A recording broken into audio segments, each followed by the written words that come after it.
ஜூபிட்டரில், அது ஜூபிட்டரில் எம்ஜிஆர் நடிக்கிற ஒரு அந்த படத்துலேயே கூட வில்லனாக வந்து சின்னப்பா தேவா தான் நடிக்கிறேன்னு ரொம்ப போராடினாராம் திரு எம்ஜிஆர். அப்போ நான் அப்போவே எல்லாம் கேலி பண்ணுவாங்களாம், இவரையே நாங்கள் வந்து கதாநாயகனாக போகிறதுக்கு இவ்வளோ யோசிக்கிறோம், இவர் வந்து இவர் ரெக்கமெண்ட் பண்ணுறாருன்னு சொல்லும்போது எம்ஜிஆர் வந்து அதுக்காக நியாயமாக சொல்லுவாராம்.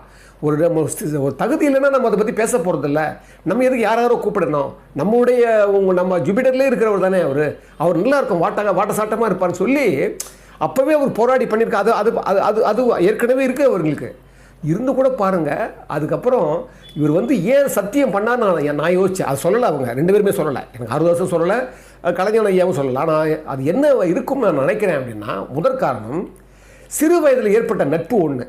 அந்த அரிசி காரணம் மட்டும் இல்லை, அதுக்கப்புறம் அவங்கள தாக்கி பின்தாங்க எடுக்கிறாரு. அந்த டப்பிங் பிரச்சனை வந்து பெரிய பிரச்சனை இருந்தது. அது தெலுங்கு ரைட்ஸ் டப்பிங் பண்ணும்போது அவர் எம்ஜிஆர் கேட்கவே இல்லை.